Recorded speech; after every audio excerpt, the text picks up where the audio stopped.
Muy buenos días con todos. Mi nombre es Ani Midori Muñoz Rodríguez. Estudio en el segundo ciclo de la carrera de Derecho en la Facultad de Derecho y Ciencias Políticas en la Universidad Ricardo Palma. Actualmente estoy estudiando el curso de Derecho Romano con la doctora Ruth Elia Patricia Luis Junts, quien nos está fomentando mucho el amor a la naturaleza y el cuidado del medio ambiente, desde el punto de vista jurídico de la antigua Roma. El tema que he elegido es el de la contaminación ambiental del agua en Roma y en la actualidad. Quiero empezar definiendo el concepto de contaminación ambiental, que se podría decir que es la presencia o introducción de sustancias o elementos dañinos que provocan cambios perjudiciales en el medio ambiente. Además, afecta a los seres humanos y los ecosistemas. A lo largo de los tiempos siempre ha existido todo tipo de contaminación que pueden dañar o afectar la salud, bienestar o supervivencia de la biodiversidad animal, vegetal e inclusive de los propios seres humanos. Podemos decir que los juristas romanos o los altos mandos no hablaban de un derecho medioambiental en sí, ya que este término no existía en su léxico, en sus palabras, en aquellos tiempos antiguos que eran muy pretéritos.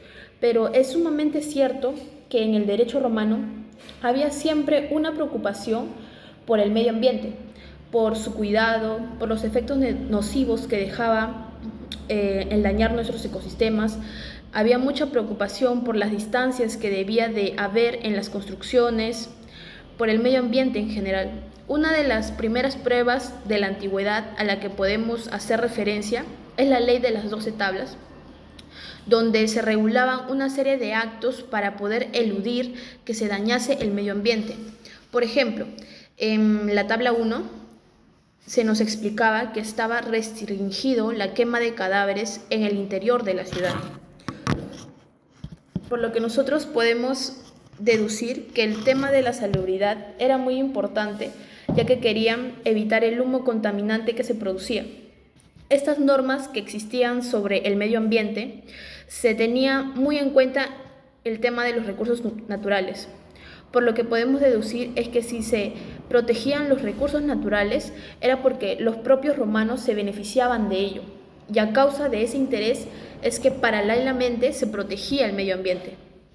Quizás inconscientemente protegían la naturaleza, pero lo cierto es que para tener un sistema jurídico tan avanzado como el que fue, podemos afirmar que tuvo ciudadanos ingeniosos y con ganas de tener una sociedad organizada para crear todo un imperio bien estructurado y distribuido equitativamente. Para los romanos, el agua siempre fue un elemento sumamente importante, digno de conservar con el paso del tiempo. Así como decía un filósofo Vitruvio de la época, que el agua era necesario para la vida, los placeres y el uso diario.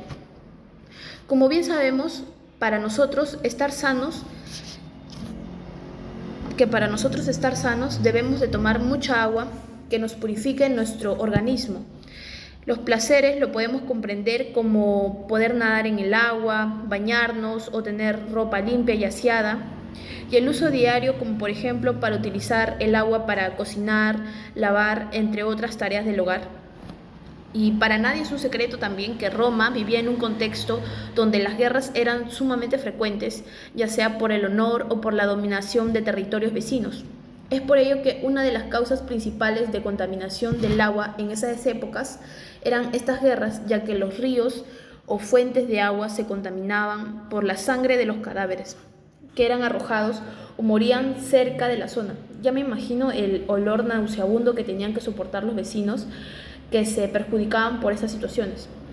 E inclusive hasta la suciedad de los atuendos de los soldados contaminaba de gran manera.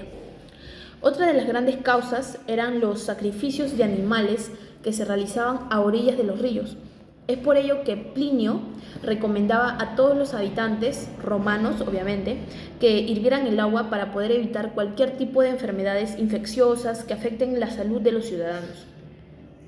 Una causa más de la contaminación del medio ambiente fue la contaminación que realizaban las tintorerías y lavanderías de la antigua Roma.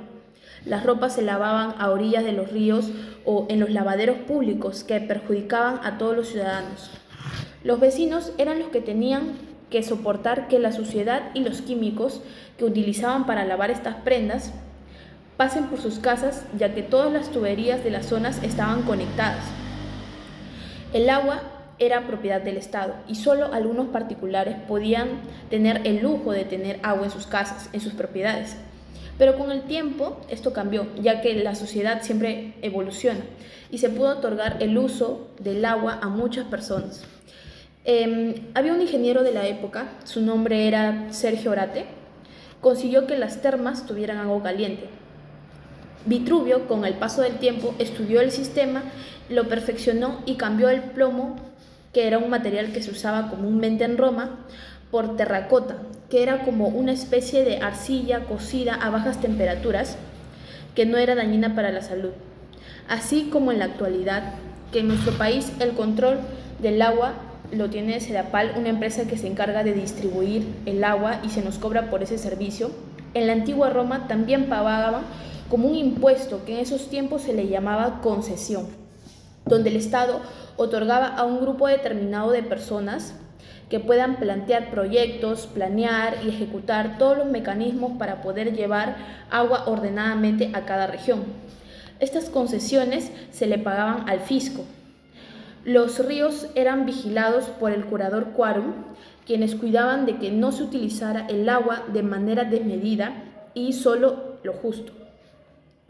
Con el tiempo se creó la Ley Quintia de Aqueductibus, donde se establecían penas para aquellos que deterioraran las conducciones y les imponían multas de hasta 100.000 sestercios. También plantearon la Lex Incerta de Aqueductibus, donde se acordaba que estaba totalmente prohibido contaminar el agua y aquellos que los hicieran serían multados. Podemos comprender que esta civilización era altamente desarrollada y que les importaba todo tipo de vida que habitaba en sus tierras. Comprendieron perfectamente la importancia de todos los recursos naturales y los ecosistemas. Es por eso que es un modelo icónico para nuestro presente, para nuestra sociedad actual. En la actualidad, la contaminación del agua está creciendo por los diversos factores que ocurren en nuestro planeta. El deterioro del agua procede generalmente de las actividades humanas, que traen como consecuencias grandes afectaciones para los ríos, mares, océanos, lagos, canales y demás. Las principales causas de contaminación son, por ejemplo, el primero es el calentamiento global, que por el efecto de aumento de la temperatura terrestre causa emisiones de dióxido de carbono que calientan el agua y hace que se disminuya el nivel de oxígeno. Otro es la deforestación de los bosques, lo que provoca que se agoten las fuentes hídricas y genere residuos contaminantes para la conservación de bacterias. Las actividades industriales, agrícolas y ganaderas, que en muchas noticias se puede presenciar cómo vierten productos químicos para su favorecimiento de ellos, pero no miden las consecuencias que causan, como es la eutrofización del agua. Basuras y vertidos de aguas fecales en todo el mundo, como afirma la ONU, que nos indica que más del 80% de las aguas residuales del planeta que llegan al mar no pasan por un proceso de depuración, lo que ocasiona la contaminación inmensa a nuestros océanos. Otro de ellos también es el tráfico marítimo. Una buena parte de los plásticos que son arrojados a los océanos proceden de los barcos petroleros y de transporte de mercancías que tiran simplemente sus desperdicios al mar. Y es infaltable también el derrame de combustibles, como por ejemplo se ven en las noticias como el derrame de petróleos. El transporte y el almacenamiento de petróleo y sus derivados dan lugar a filtraciones causales que pueden llegar a nuestras fuentes de agua, dañando seriamente el ecosistema marítimo. Todas estas acciones que afectan la integridad física y el ambiente de las personas tienen consecuencias legales con las que se tipifican como delitos en el campo penal, en el cual se advierten estos artículos. Artículo 304. Contaminación del ambiente.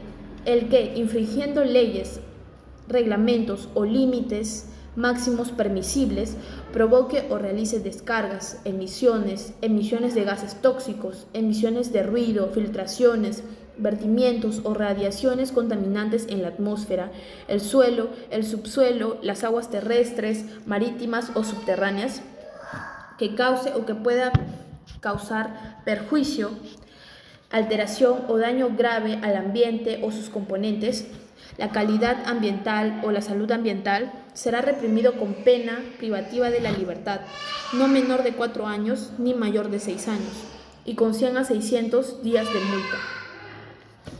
Artículo 307. Tráfico ilegal de residuos peligrosos.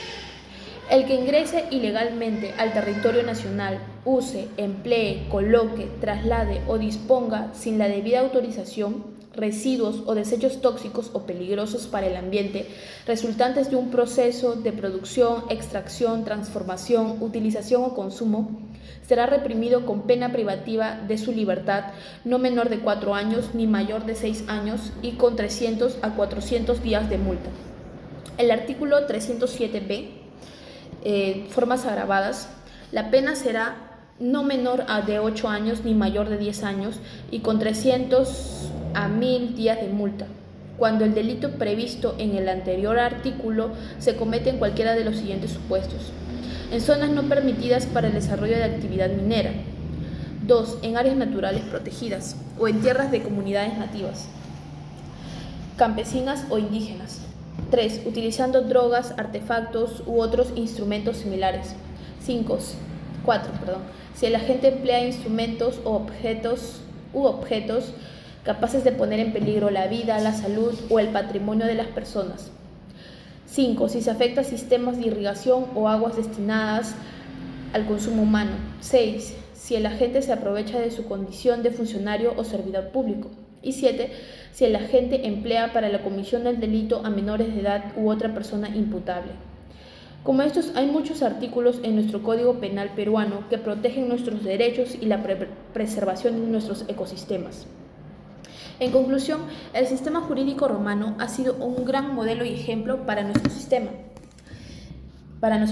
peruano, y por eso es que se nos ha concientizado proteger a nuestro medio ambiente de una manera especial desde su punto de vista jurídico. Hoy en día tenemos mucho que aprender y debemos de tener en cuenta ese mismo amor a la naturaleza que nuestros antepasados nos han otorgado.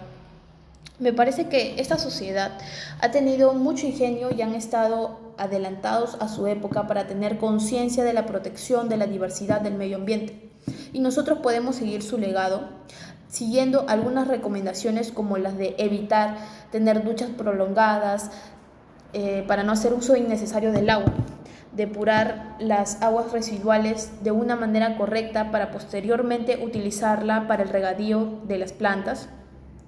Podríamos también reutilizar todos nuestros objetos de plástico, ya que estos demoran hasta un siglo en deteriorarse, y fomentar la plantación de árboles en ambientes amplios.